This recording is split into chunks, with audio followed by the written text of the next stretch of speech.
any other awe-inspiring mountain range, it is something spectacular. The mountains are bold and majestic and beautiful. Oh, I don't have to tell you about that, do I? But when I'm surrounded by mountains, I feel entirely differently than, let's say, in a meadow or on a valley farmyard or even in the city. It's a different feeling, a different atmosphere. So I'm not surprised at all that the Bible, Scripture, actually uses a lot of nature metaphors when describing God. The mighty mountains, spectacular waters, splendor of the skies, those kinds of things. Every one of the texts that we're looking at this morning is a powerful passage. Psalm 36, which we read part of this morning, speaks about the highest mountains, or the mighty mountains. There's an exuberance there, an extraordinary energy that's there. It's just not the same as a lilting description of just a serene sunset. The tone is different. Here are some of the dynamic words of Psalm 36, and we heard some of them today. Justice, refuge, abundance, delight, fountain, light, life. Now, if we would let these words really settle into our being, the breath, the promise, the majesty of them would just fill us with possibility and awe. That same awe and exuberance undergirds this Isaiah 62 text as well. And it lends an urgency to it. The God described in Psalm 36 is like a backdrop. It's like a stream flowing through this Isaiah 62 text. Powerful stream. So during the Israelites' 50-year exile, we talked about it just a little bit last week, the people actually accused God of hiding, of keeping silent. It was like the times when a deep fog settles in over the mountains and our view is obscured. They felt abandoned, and I can't say that I blame them. 50 years is a long time. But in the text that we're looking at today, there's not only talk of God giving God's people a new name, but it talks about a name being changed. Now in Scripture, a name is very important because it expresses the character of that person. So when there's a change, that indicates that the direction for that person or for that people group changes as well. Keep that in mind as we ponder these words. For Zion's and Jerusalem's sake, I will not keep silent. I will not remain quiet until vindication shines out like the dawn, her salvation like a blazing torch.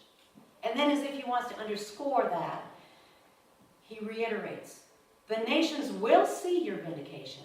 You will be called by a new name that the mouth of Yahweh will bestow. So that's a bit reminiscent of last week when we talked about the importance of a name. Here it's a new name. A name given by someone who has that majesty, that power, that grandeur that we meet in Psalm 36. So we better not take it lightly. This new name is defined further. No longer will they call you desolate, or name your land deserted, or call you by your nickname. For Yahweh will take delight in you. Your God will rejoice over you. So our new reality is being announced. But it's not one with self-serving agenda. Not someone who is selfish for themselves and what they want to accomplish. To quote the great Dr. Martin Luther King Jr., he said, let us develop a kind of dangerous unselfishness. Dangerous unselfishness. It's for the sake of Zion and Jerusalem, for the sake of the people of Yahweh, that the name, the reality change is coming. On this Martin Luther King Jr. Memorial Weekend, these words of change, of hope, of destiny have a now urgency. It's time. It's time, Jerusalem. It's time, Zion. Or we could say, for the sake of our nation, I will not keep quiet. For the sake of Grace Community Church. For the sake of our brothers and sisters at our country's borders. For the sake of all who are fighting addictions, suffering from domestic violence, reeling from financial onslaughts, struggling with poor health. For the sake of all of this and more, I will not keep quiet. I will not remain silent. I have a dream. I've been to the mountaintop and have seen the promised land. No longer will they be called deserted or name your land desolate. No longer will my 4 little children be judged by the color of their skin, but by the content of their character. It's time. All we have is now. I took the time in the last couple of weeks to watch that speech that Dr. Martin Luther King gave in 1963. The I Have a Dream speech has come to be known like that. But also the speech, April 3, 1968. I've been to the mountaintop. Maybe you've read that too. From these speeches, and of course other writings of his, it's evident, here's a man who has come in contact with the God of Psalm 36 and Isaiah 62. Allow me to quote just a few segments of that speech that he gave within 24 hours of his being assassinated. And this is what he said. It is no longer a choice between violence and nonviolence in this world. It's nonviolence or non-existence. I remember in Birmingham, Alabama, when we were in that majestic struggle there, we would move out of that 16th Avenue Baptist Church day after day. The hundreds would move out. And Bull Connor would tell them to send the dogs forth. And they would move out.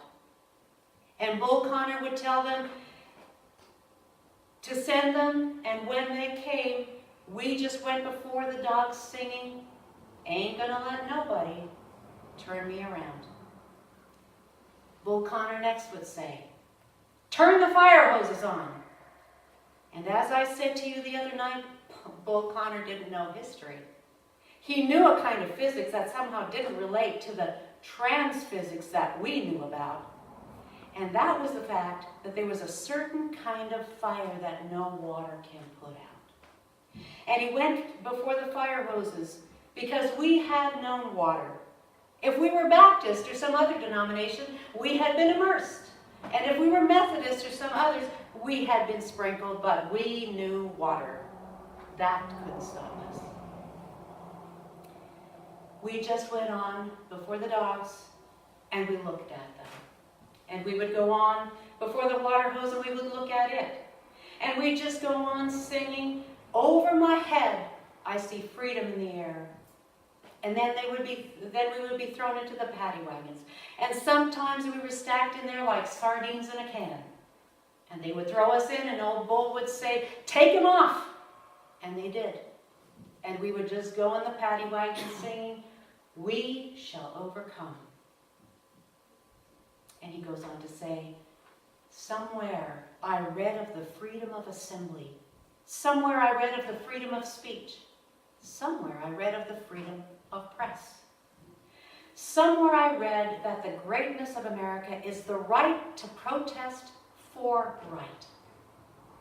Somehow the preacher must have a kind of fire shut up in his bones. And whenever there is justice, he'd tell it. Somehow the preacher must be an Amos and say, when God speaks, who can but prophesy?" Again with Amos, "Let justice roll down like waters and righteousness like a mighty stream." Somehow the preacher must say with Jesus, "The Spirit of the Lord is upon me, and he hath anointed me. And he's anointed me to deal with the problems of the poor." The very next day, he was gunned down. We could say he risked too much. He knew too much. He saw too much. But that vision and that passion, that urgency, that dream could not be contained, and it was not killed that day. There is an urgency. Do we see it? Do we sense it? Maybe we don't see an urgency, but someone in our inner circle does. We may say, along with Jesus, on that first day of his public ministry, "Why do you involve me? My hour has not yet come." I can't imagine that Dr. King's listeners, or Jesus for that matter, didn't know it most certainly was the time. But they, as we, need prodding. Some nudges are public and profound, others are personal and authoritative. Jesus' mother goes to those in charge of the wine cellar, an empty wine cellar, I might add, at the wedding banquet, and she simply says, do whatever he tells you. On that final day on earth, Dr. King urged his listeners, nothing would be more tragic than to stop at this point in Memphis. We've got to see it through. It's time. All we have is now. Whom or what are we facing? We may not face actual dogs or fire hoses, but our obstacles may feel just as real, and they are. We may feel that we're standing alone and family and friends have turned their backs on us. Alone in the struggle, questioning our significance in a small city, in a small congregation, wrestling personal demons that we're trying to keep hidden. Fear, any number of fears. We may see the situation in our nation at present and shake our heads wondering, what are we doing? Where have we come? And what will become of us? What good is my solitary voice? But it's time. The time is now. What are we fighting? And whom are we fighting for? Are we clear about our assignment and know exactly what we support, whom we support and fight for? For Zion's sake, for Jerusalem's sake, for Memphis and beyond. The beginning of a new year lends itself to do that kind of introspection. And maybe last week when you had your annual meeting, that was the opportunity for that here. It's time. In addition to our assignment, what are our songs? What are those powerful words, our anthems, our "we shall overcome" songs that resonate in our souls and that help us when we personally and we corporately come against the wall? We may need to search for those songs, those words, over and over again. They can easily be drowned out or lie dormant. But it's time. Who is our foundation? Dr. Martin Luther King Jr. was from a different era, yes. But he represented an America that wasn't all that different from the one we live in today. Justice still needs to roll down like water. We are still faced with the problems of the poor. We're still faced with racism. We still hear racist rhetoric from every level of our society. It was no secret that Dr. King's foundation was his God. More specifically, the God who had become visible in Jesus of Nazareth. The same foundation is ours today. We are the united church of Christ. We will need that strength and that humility of this foundation for our work as well. It's time. Who is behind us saying, do whatever he or she says? We may be weary or maybe wary, not sure that we really have a role to play. We're in good company. This is why Jesus needed someone to nudge him as well. And that nudge came from his mother. Now, I'm not suggesting that all of us mothers and grandmothers start nudging our children and grandchildren in certain directions. That's not what I'm saying. What I am saying is we need community. Who has the spiritual depth, knows us well, has the courage to say about us, do whatever he or she tells you? Or should we be that nudge for someone else? It's time. I'd like to close with the words with which Dr. King closed that speech in 1968. I don't know what will happen now. We've got some difficult days ahead, but it doesn't matter with me now. Because I've been to the mountaintop, and I don't mind. Like anybody, I would like to live a long life. Longevity has its place, but I am not concerned about that now. I just want to do God's will. And God has allowed me to go to the mountaintop. And I have looked over and I've seen the promised land. I may not get there with you, but I want you to know that we as a people will get to the promised land. And I'm happy today. I am not worried about anything. I'm not fearing anyone. Mine eyes have seen the glory of the coming of the Lord. Amen.